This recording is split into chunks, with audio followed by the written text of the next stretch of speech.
I want to welcome you to the Pro Mindset Podcast. The Pro Mindset Podcast is all about diving into the headspace that results in championship performance.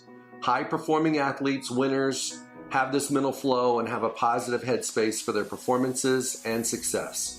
Join me, Craig Domann, sports attorney and NFL agent, on this podcast. I will interview pro athletes, college athletes, football coaches, and sports personalities. Together, we can discover how you can get in the flow and have your own pro mindset.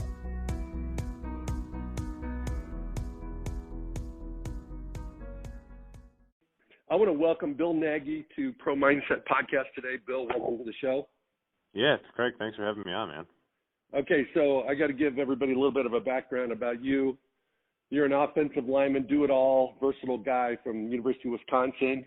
You were drafted in 2011, the lockout year, in the 7th round by the Dallas Cowboys. Is that correct? Yep, that's correct.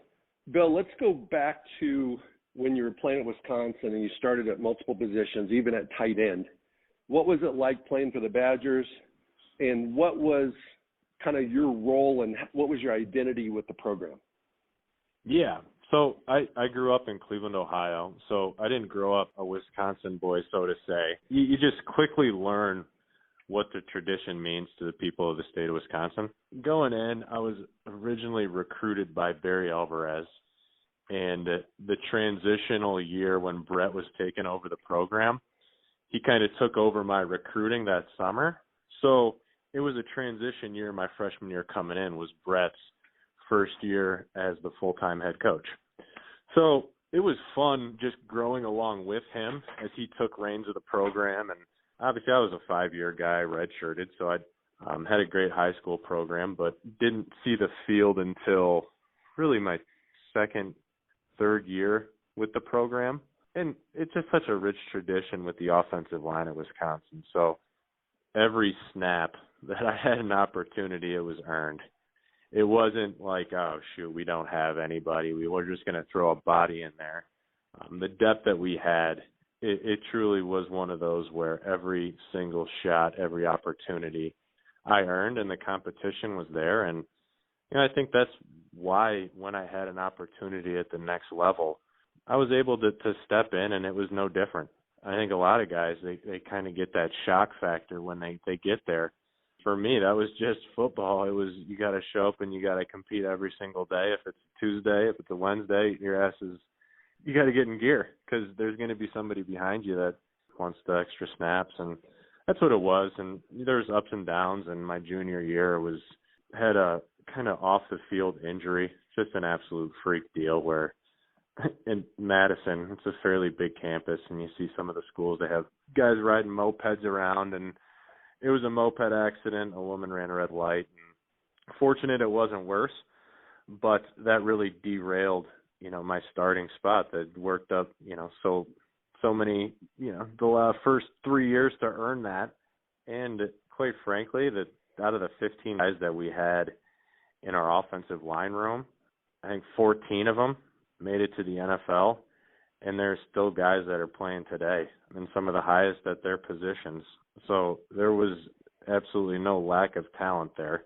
But I think going back to it, Craig, it was earning my identity was just showing up every single day and earning everything.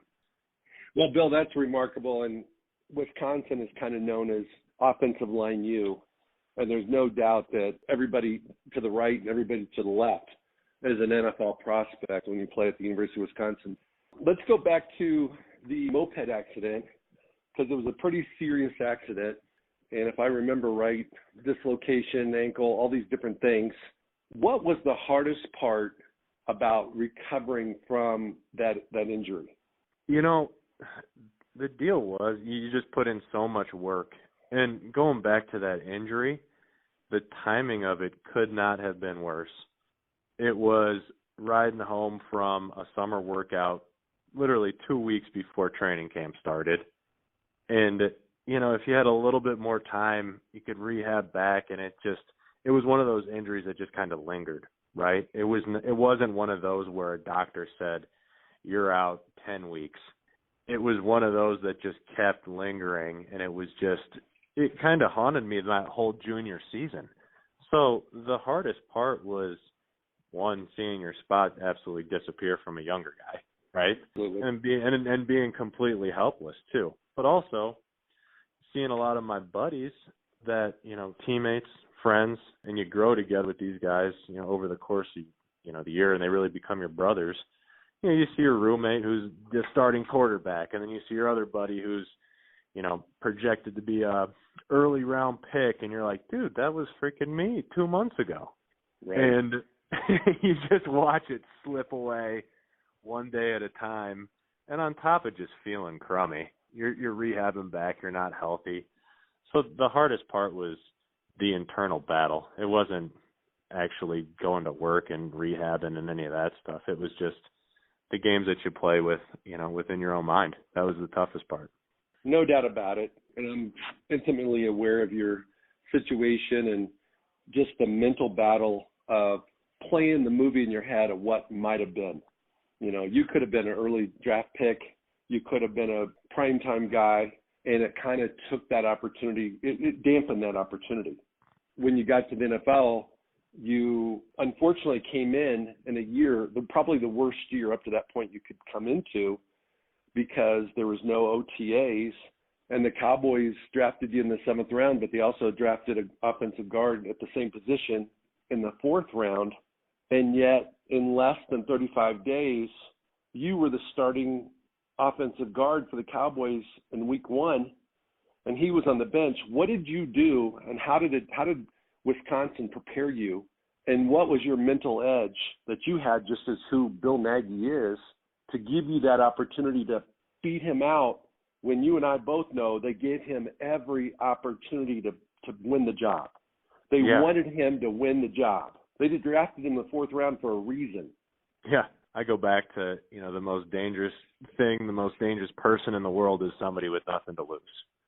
I knew that the odds were stacked up against me, and that had been my whole deal. I already lost my spot. I already saw my career kind of take a side turn, and I felt fortunate just to even have that opportunity, where a lot of guys come in with an entitlement.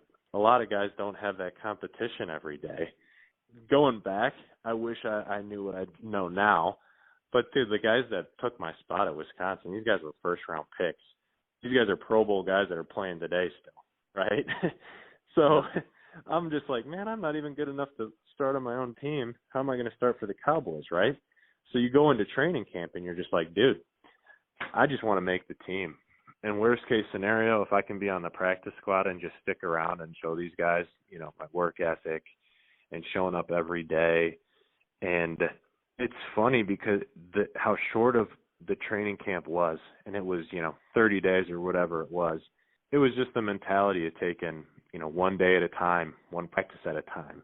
The way that we worked at Wisconsin, it was like practice in the NFL. Like, there's no scout teams. There's no, you got to service it yourself. You get 35 plays of practice. If you can't ball out for the 15 reps that you get full speed, there's no tomorrow, you shouldn't be there. And that's where that mentality was I have 10 plays today. I got to play my ass off. And just taking one play at a time, full go. And that was the mentality I had. And it was just one of those where all of a sudden, the coaches are just like, hey, man, keep doing your thing. You get, one of the coaches, the tight ends coaches like, Bill, keep working hard, man. It's being noticed. One thing leads to another. One guy gets cut, injury here or there, and getting reps with the ones. It was a short time, but it was just taking one play one day at a time. And it's just the cliche stuff that you hear, but that's what it was. You never know when you're going to get that opportunity. But where I came from in Wisconsin and how competitive it was, having to earn everything, and that's what it was at the next level. And granted, they try to give spots away at the NFL. There's not a lot of development going on, and that's how it's going to continue to be. But that was an asset to me, and just that mindset, and how good of a coaching staff that I came from too. It was darn near the same pro-style offense, just different terminology. And I know that the game's change and it will continue to evolve, but it wasn't, I didn't come from a gimmick offense. It truly was darn near the same offense that the Cowboys were running that I was at Wisconsin. So that helped too. Let's go back to either Dallas or Wisconsin. and talk about if you were advising a high school kid coming to Wisconsin or a college kid going to the NFL, knowing what you know from being a ball player as well as being a college coach for a period of time, what would you tell those guys? I think you just have to have a strong foundation. And I was fortunate enough that I did have that with my parents and good coaches and good people around me. People don't necessarily have that. But one, you have to understand why you're there, right? You have to understand what your priorities are. And goal setting is not just a saying. Like, you have to truly understand where you're headed. Because if you don't, there's so many different distractions that are going to lead you down a wrong path. So understand why you're there. For me, it was always, you go to school to get your education, period. If football's taken away from you, football is going to end, and it's going to end for everybody. And that's the same thing going from, high school to college.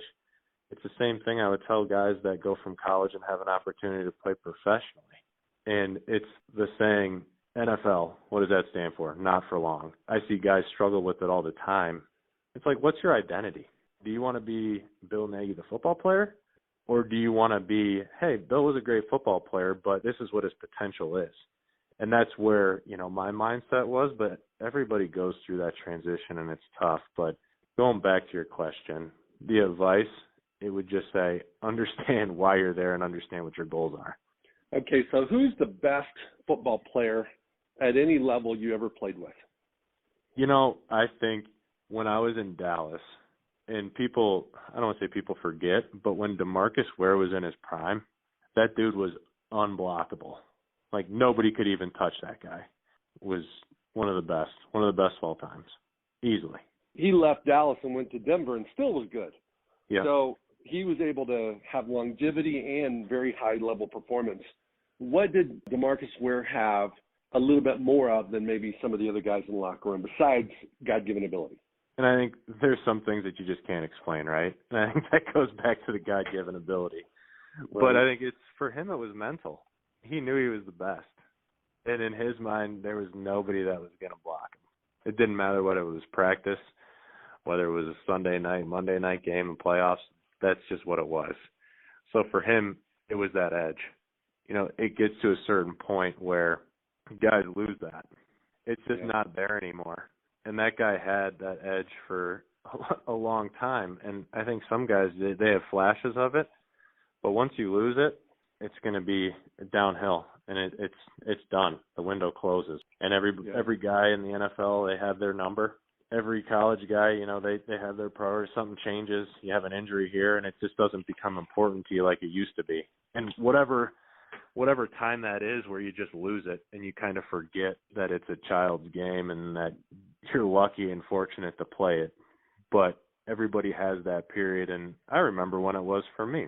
You're going through injuries, and it's not fun anymore because it's hard enough to just exist in the NFL and compete, period.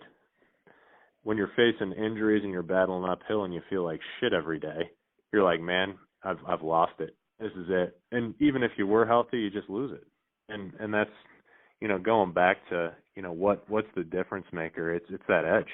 I'm trying to do my best to explain it, but it's a tough thing. Unless you go through it and you truly have witnessed it firsthand, it's hard to really explain. I think it's an alignment of several things. It's good health. You really have a strong belief in yourself. You still love the game. You still are motivated about what you're doing. You're seeing results out of your hard work, so you continue to work because you're seeing the fruits of your labor. You're getting results from your production and your activity. It's easy for you to not have FOMO, fear of missing out. It's easy to say no because you're in alignment. It's not hard to do that. Guys are wanting to go out and party the night before games or whatever it might be. You go, hey, I'm good. I also think that guys that have the edge don't abuse power because power comes from money, power comes from fame. And we all have patterns of behavior. And when guys get a little bit out of whack in their patterns, whether it's their habits or schedule, whatever it might be, then they lose their edge. Yep. because it's like if your dream is to do X, Y, and Z and you've already accomplished X, Y, and Z, you might lose your edge. Right. One of the things that I've always said is that football is not – it's a thinking game, but it's not a thinking game. Because if you think about it, you wouldn't do it. It's a very violent sport, and you're putting your body in harm's way almost every play. And so you can't think about it, even though you've got to be a thinker in terms of learning your playbook, knowing your competition, knowing your game plan, all that stuff. But when you start thinking about what could happen if things go south on me, you lose your edge as well. Yeah. When you're not thinking, you're playing your best and you're just cutting it loose. And you get between the lines and it just you become a different, it sounds as crazy as it sounds, is like you just become a different person. Like you're just in that mode where you're not thinking. You're just, this is what it is, right? You know? Well, you're almost as soon as you start thinking, as soon as you start thinking, and you're like, man, this isn't right.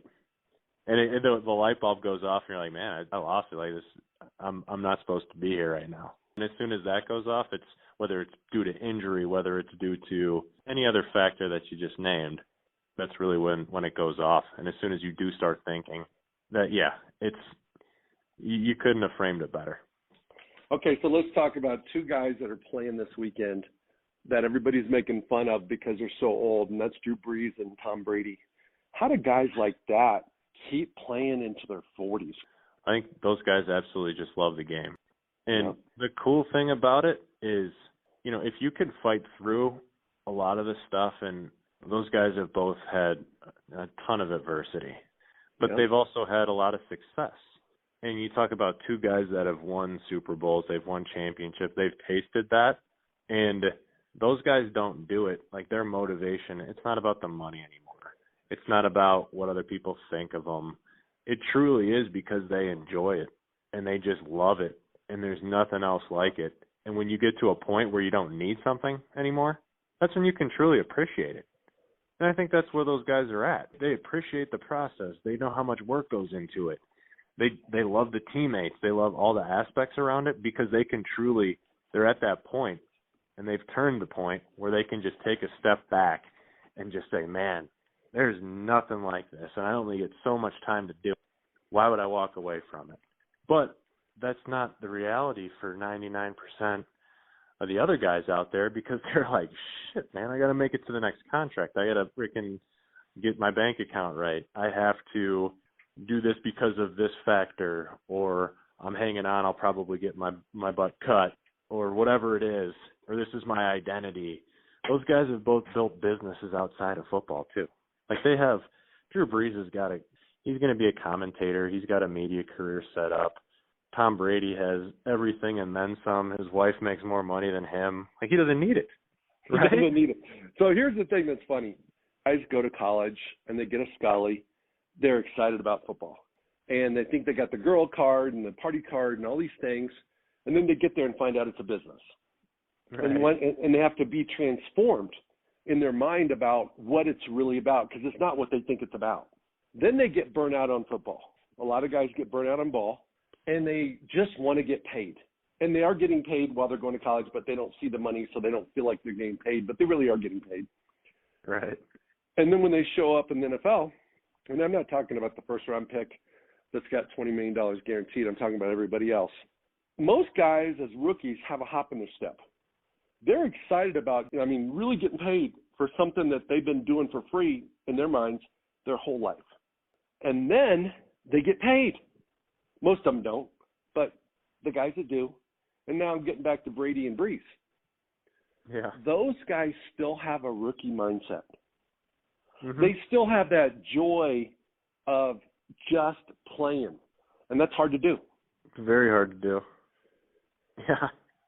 And in the business of the game, the business kills the joy. The business kills the fun. Right. Because your best friend that you like to go fishing with or golfing with, you're talking on the phone on a Tuesday night, and you show up the next day, and he's already up in the GM's office getting cut. Right. And you're like, what happened? Yeah, it's funny, and I've talked with a few guys about it, but the lifestyle is There's nothing like it. It's hard to compare it. But at the same time, you know, you reach the pinnacle and all the goals, everything is great, and you're in the league, you're playing, you know, for one of the storied franchises. And then you get there and you're like, yeah, this is cool. You're getting paid. Things are awesome. But just like you said, it can also be a pretty lonely place too. You're away from your family. You know, you have teammates, but do you have not a lot of guys are lucky to stay in one place for an extended period of time. So you make friends, but a lot of guys, they're not there long enough to really make long-term relationships with guys in an NFL locker room. It's different from college. When you're in the class of 2006, you know that you're going to have your buddies there for the most part, for at least the next 3 to 5 years. In the NFL, you could have a buddy for 2 days and then he's out, or that could be you.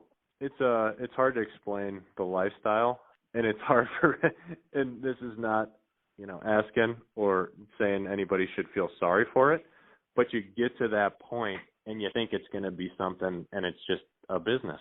Like you said, it's just something different. And it's having that mental mindset to really just push through it and enjoy it.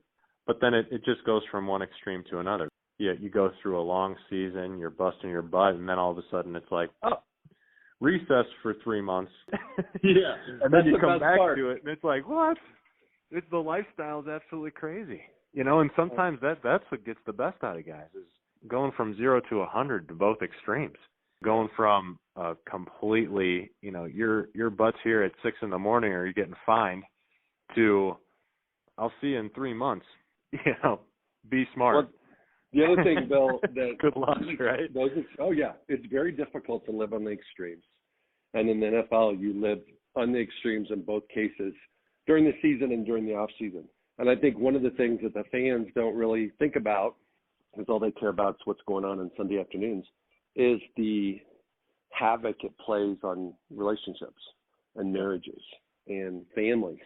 You didn't have kids when you were in the league, but can you imagine just disappearing when you go to training camp and seeing them on Tuesdays, and you get to see them, but your life is football. Yeah. And then in the off season, you're there all the time. Right. They're like, Dad, don't you have to go to work? Oh, it's so true. And even for coaches. And that I was lucky enough to have the perspective, you know, as a player. And I wish I had the perspective of a player than transitioning into a coach. I wish I knew how much work that the coaches were putting in and what their hours looked like. You kind of knew it, but, you know, when all of a sudden it's 3, 4 o'clock on a Wednesday, and that's a Wednesday work day in the NFL, and you're there from, you know, 6 a.m. to the weight room, and then all of a sudden it's 4 or 5 o'clock, put in a little extra time, and you're home for dinner. You don't realize that those coaches are going to be there until 10, 11 at night. And you don't understand where the game plan and where all the other stuff comes from. Like you kind of do if you actually said, hey, you sat somebody down and said, hey, do you understand how much work goes into this? You know it, but you don't know it until you actually do it firsthand. So it's the perspective thing, and it's being present and being able to really invest your time, say, hey, when I'm here, I'm here. And a lot of guys don't, as crazy as it sounds. And quite frankly, a lot of guys in the locker room, it's kind of sad. I think fans care more about the result of the game than some of the guys in the locker room. And because it's become such a business, and guys are showing up, and yeah, they're playing for their job, but you see quickly, like you lose a game, guys get over it pretty darn quick. Some guys don't, but a lot of them do. And I think that would be startling, and it would be alarming if you're, you know, a fan and all you see is the Sundays and all you see is the Saturday. Some guys are just like, yeah, whatever, dude. I'm going to go live my life and we're good. But it's just a different perspective. No doubt. And the other thing I would say, though, is that guys like Breeze and Brady do care. Oh, those guys care more than anything. And so they bring along guys with them. So having those staples in locker rooms and being able to, you know, look up to guys like that. And for me, when I was in Dallas, the guys that I looked up, the one guy that I really looked up to is Jason Witten. That guy had he cared more than anybody. And I would put him at the same level as a Brady, a Breeze, you know, the Iron Man guy that didn't miss snaps. Like that guy is as tough as it comes. And you could tell that attitude and that mentality rubbed off on the locker room. But then you go somewhere different, and it couldn't be more different. And there's fake caring, and then there's actually, you could tell that guy's invested. And that's easy to see. And guys are smart. They know that. Well, I think in the NFL, because it's a business, players have to make business decisions. And I see more business decisions in the 17th week, the last game of the season, than any other week of the year. Because if you're a team that's been eliminated from the playoffs, the last thing you want to do as a player is spend your off season rehabbing. Right. And so I'm watching, week 17 this year, and I'm sitting with one of my sons, and we're going, God, that was horrible tackling. I told my kid, I said, hey, dude, he doesn't want to tackle. It's because he doesn't want to get hurt. Right? Yeah. And he's hoping one of the other 10 guys make the tackle because he doesn't want the wear and tear on his body. And he sure as heck doesn't want to have off-season surgery. So, some guys are coming into their contract year, or, they're in their contract year and they're coming into the free agency season. The last thing you want to do is kill your leverage by being hurt. Right. So the thing about it is because it's such a business and there's, a multi-billion-dollar industry, players become businessmen. Mm-hmm. So how does that apply to college? When you look back at Wisconsin, it's a business there too. I mean, it's a business in college football now. How is it different, though, between the business of college football and the business of pro football? It's just the idea of, the reward or what you get or what you earn. It's the tangible. Like in college, like you said, you don't know you're getting paid, but you're getting paid. In the NFL, you're getting a check ever, and it's getting direct deposit and you see it, right? So in college, you don't know what you don't know. Yeah. And you guys, I think, just being, in a coaching seat at one point, guys they're getting smart and they understand that college is a business. And I think towards the tail end of my career, and we're talking in college, 2008, 2010, right after that, and I think there's been a lot of different, changes in the landscape and, from high school recruiting to evaluation and the business that goes around training players for the combine, and from an agent side, like you understand the business that's around it. And I feel like I was kind of on that last piece of where it still was a little bit, normal's not the right word, but not as extreme. And now I think kids understand that it's a business, and players have the leverage. And you see how much money some of these coaches are getting paid, and you see this stuff just, front line, newsletter, the whole deal. You see it on ESPN, the coaching carousel, and you understand how much money is really in it, and you know that it's a business. So I think college players are becoming more in tune to it, and you start seeing it with guys that are starting to hold out on bowl games, and they're making a business decision. And who do they have in their ear? Is it somebody from back home? Is it an agent? Is it a coach that's just looking out for their well-being? And there's a number of different factors.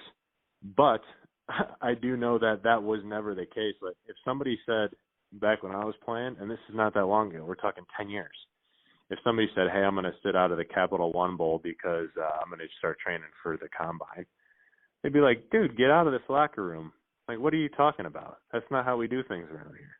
Exactly. But now it's like, oh, no, dude, it's good. He's making a business decision. I completely understand. And now there's 50 bowls. That's just like the mentality, and that's just the landscape of everything. It's just all about branding to where there's no merit behind anything anymore. It's just a business. And it's just about following the money, right?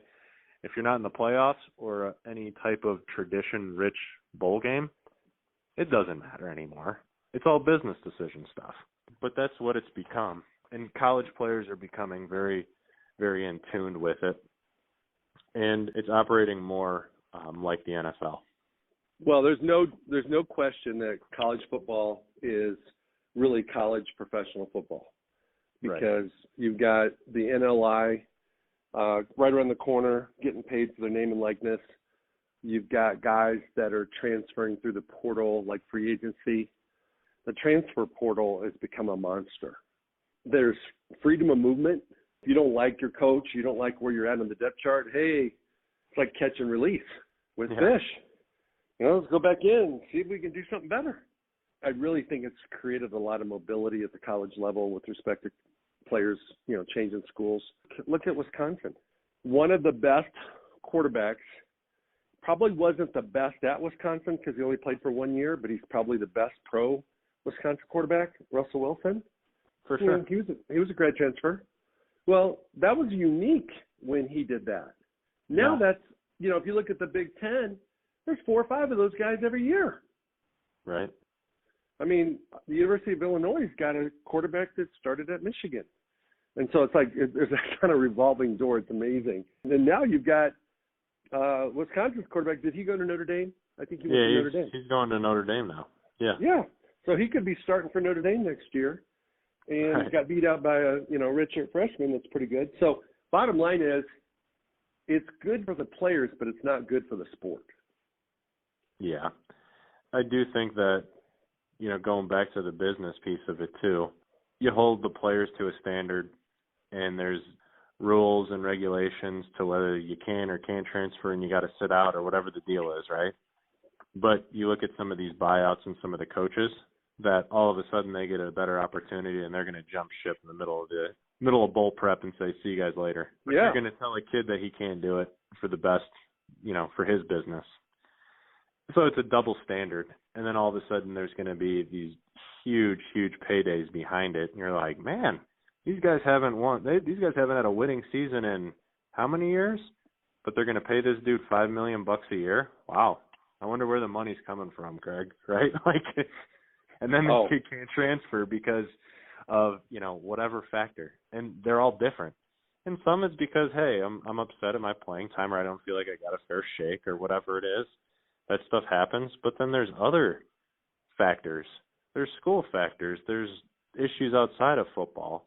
It's hard to say, and I don't think it's necessarily good for the sport, but I think you go back to it becomes an issue because the NCAA in college football, they haven't been open to just say, hey, yep, we know it's a business. We understand it. They're still in the denial piece of oh, no, these guys are student athletes. Just call it what it is, man, and we'll figure out the best solution for it. But don't play that game. That's the way I see it. Well, here's the thing. You've got a great perspective because you were a player and a coach, and you are very unbiased either side. You're just kind of looking at it from the big picture. I think there's a tax consequence to this whole thing that's causing the problem, because let's just take Wisconsin. They might make $120 million in revenue for the athletic department, and they don't have to pay taxes on their revenue. And that allows them to have, 20, 30, 40% more money than a business that's doing, let's say, professional sports. If they treat it like a business, the IRS is going to come in and basically say, hey, you got to start paying taxes. Yeah, that's something I've never thought of, but that makes a lot of sense. And that's a good point too, because when you look at, how organizations and facilities and different things in the NFL are handled, opposed to, there's a new facility every 5 years at every university, or there's a, expansion or renovation or new stuff, new locker rooms, new this, new that. Every couple years at all these big-time universities. In the NFL, it's the complete opposite, because you want to know why? That's coming out of somebody's pocketbook. That's coming out of the owner's pocketbook. That's a business. This is just we got a little extra here. We have some alumni, or from a tax standpoint, whatever it is. Hey, are we going to give some money back to the actual university? I heard a statistics, Craig, and I could be off on it, but there's only 13 athletic programs in all of NCAA athletics that actually operate in the green that can pay money back to the university. Everybody else operates at a deficit because of Title IX and a number of issues that come up. So you talk about athletic programs that have 3 revenue-generating sports that can actually, make money. Everything else, they got to spread it around. It costs kids that are paying tuition money out of their family's pocket to have, in some cases, a really bad athletic program.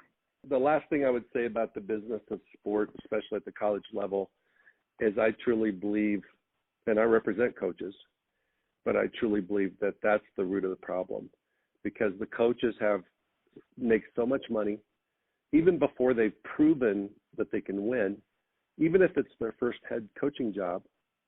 If they win a lot, they'll leave and never fulfill their contract. And if they don't win, the school's on the hook for the entire thing. And so it creates problems both ways. If you're successful, you can't keep him. And if he's unsuccessful, you got to pay two coaches. Right.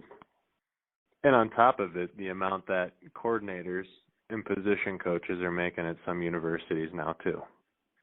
Bill, you have two daughters and a son, and there's a lot of concern today, especially from moms, about their little boys playing football.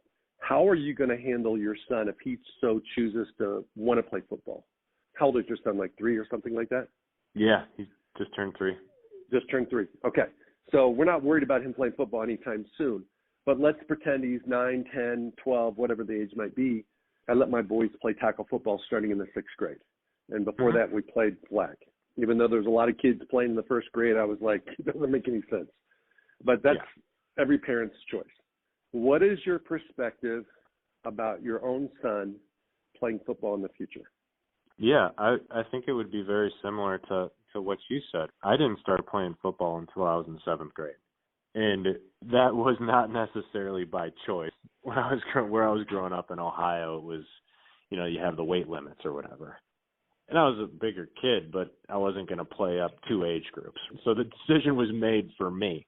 But I think back, because a bunch of my friends, they'd be in, 4th, 5th grade playing ball. And I was always jealous, like, man, I can't wait till I get to play football, right? You go back to it, and I didn't miss anything out from a development standpoint by not playing until that point. But also, I just know the studies and the items that are coming out nowadays, and the flag football stuff and the 7-on-7 and the actual skill stuff revolving around football, and like the individual stuff and the technique. There's such an emphasis on that now, to where the days of like the old, like the dad that knows everything but nothing about football, having his kids do the hamburger drill for an hour of practice, like, I think those days are over. I hope they're over. I really do. So I would say, hey, let's talk about and truly educate. Like, this is why form is so important. This is why good coaching is important. And obviously having a number of those factors around it. And if the decision is that he wants to play, I would love it, because football has given so much to me outside. Obviously there's the physical and the injuries and all the other crap that happen. But the lessons, the friendships, the opportunity that it gave me, I wouldn't take any of that back, and I wouldn't do anything different. I wouldn't go back and say, man, I can't believe I played football. That was stupid. Some of the stuff I definitely would say, but you don't look at the whole picture and say that was a poor decision, me playing a sport. And I wish more people would get that message from former players. And there's certainly a concern about, the concussions and the educational piece and some of that stuff. I think that, 7-on-7 football and some of the flag stuff for kids up until high school, and they're figuring out different ways to do it. That's what it is. So I would never say no, but if there's a passion for it, yeah, I would let him play for sure. I hope my son, whether it's athletics or something different, he finds a passion to be a part of a team. And sometimes those factors, they go further than anything that football could, take away from you. You played for a lot of coaches and you coached with a lot of coaches. Who, and I'm not asking you to pick favorites, I'm asking you to pick a coach that you respected and why you respected him and how he made an impact on you, not just as a football player, but as a man. And there's so many different coaches that I played for, and I'm thankful I got an opportunity to get to know him and just learn under him. And this coach, I had an opportunity. I really never played directly under him. I played a little bit under him, but it was more so getting a chance to coach alongside of him and really be his assistant for an extended period of time. The coach's name, it's Joe Rudolph. He's the offensive coordinator, now O-line coach for Wisconsin, and he's really off the Bill Callahan tree. And the reason why I respect Coach Rudolph so much, it's not even from a football standpoint. It's just from his mentality and his work ethic standpoint, and certain lessons that he taught me over time, just being on staff with him. And you talk about perspective, and not a lot of people know this about Coach Rudy, and here's the deal. Like, he's one of the smartest guys, and when you look at a guy, we go back to, I'm not comparing him to Tom Brady or Drew Brees, but a guy that doesn't necessarily need football. He's so smart to where he had job opportunities. I mean, guy went and got his MBA at Carnegie Mellon, was set up to do investment banking, and just showed up to that job and was like, man, I'm going to be miserable doing this. But knowing that he had that as like a hay in the barn, and said, you know what I'm going to do? I can't do this, man. I'm going to go be a volunteer coach at Ohio State and just try to get a spot on the staff. A guy that, pretty much gave up everything and said, I'm going to be miserable doing this. And he always talks about, how he grew up. He grew up in Pittsburgh, and his old man ran a steel mill. And it was always that, man, I could be in a steel mill right now. I'm showing up coaching football. Like, how lucky am I? And the guy keeps that perspective, like, every single day, almost to a point where it's crazy. But when I think back on it, I'm like, man, that is something that sticks with me today, in business, from a professional, from family, from everything. It's just that work ethic that he instilled and that he instills with his players too. And I mean, he'll drive guys crazy just like every other coach, but that work ethic that he instilled in truly understanding what it is to work hard. Guys think they know what hard work is. Guys think they know what putting in hours means. But until you truly, work with a guy like that and you see it firsthand, that's when it clicks. So that's one guy. And I'm telling you, that dude's going to be one of the best head coaches someday. And everybody know, like, a lot of people around the program know it and they understand it. But I'm telling you, that is one of the best coaches that a lot of people don't know about. Well, I know of Joe, and he's got a great reputation. And what you just described is that he has like that rookie mindset. He has that joy in his job. He's found a way in his mind, because life is a grind. Whether you're in the NFL or you're out in the NFL, and whether you're 30s or 40s or 50s or whatever, life can be a grind. And if you don't have a go-to, if you don't have a place in your head where you can go when shit gets hard, when things get tough, you don't have a place to go that's like a happy place to remind you why you're doing what you're doing, it's hard to keep doing it. Yeah. And he's built that in. Hey, I could be working in a steel mill.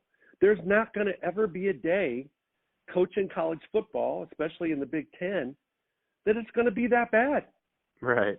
Yeah, So it's that perspective, right, where you show up on a Tuesday, and that for most college football teams, depending on schedule, that's like that day, right? That's the day where you're putting the game plan in. You're going to have the longest practice. It's going to be the hardest work. It's going to be an absolute grind. But you have that, and you're like, dude, we get to play football today.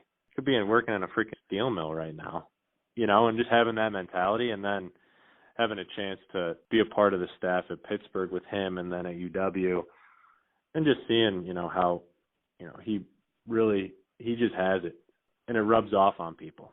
And like I said, like we talked about earlier, having those guys in a locker room, like there's no secret. Like, those guys, they rub off on the team. The locker room, that's what it is. That's a cool thing to have, and it's a cool quality. And it's not easy, though. It doesn't just happen. It was cool working with them. Okay, Bill, you came from Ohio. You went to Madison, Wisconsin, to attend University of Wisconsin, and then you stayed in Wisconsin. So do a PSA for all those kids out there that might be thinking about going to Michigan or Michigan State or Ohio State or Iowa or wherever it might be. Why is the University of Wisconsin a special place to play football? It's the people. It sounds cliche. It really does. But it really is the people. Growing up in Ohio, I'd never been to Wisconsin. I had no idea. The first time I had heard about it was, besides watching football on TV, it was really when Coach Alvarez called me up and they came and started recruiting me. But you have an opportunity to visit Madison, and it really is a special place. And when you look at a place to as you take the step from high school to college and really become a man, it's a great balance of, school. It's a good balance of football, and then the social piece too, and a really, rich base of alumni too, from a standpoint of not monetary, but people really take a lot of pride. People have a lot of pride in the university, and I would say that echoes throughout the Big Ten too. And that's a cool thing. People are proud to say that they went to the University of Wisconsin. I'm fortunate enough to have the opportunity to go there and just be back in the Madison area. My wife played volleyball at UW, and it's just crazy how it works out, right? I got done playing, was coaching at Pittsburgh with, Coach Christ and everybody, and just by, one man's decision deciding to leave Wisconsin as the head coach, Coach Christ got essentially his dream job and brought us back to Madison. So it's just crazy how it all works out. People take a lot of pride in the university and being alumni. It's been fun being back and still being somewhat involved with the university and the relationships that I've been able to build around the area. Well, Bill, thank you very much for being on Pro Mindset today. You're a Badger for life. You're an awesome client. You're a great dad. You're a great dude. And I wish you nothing but the best, and looking forward to getting together the next time I get to Madison. Thanks, man. Thanks for the kind words. I appreciate it. This was fun. Yeah, it's always fun going down memory lane a little bit, and always enjoy talking with you, Craig. Thank you for listening to this episode of Pro Mindset. If you enjoyed this podcast, please subscribe, rate, and review this podcast. You can follow us on our website, promindsetpodcast.com, or on Instagram, Twitter, and Facebook at Pro Mindset Podcast. Thank you so much for listening. We'll see you the next time.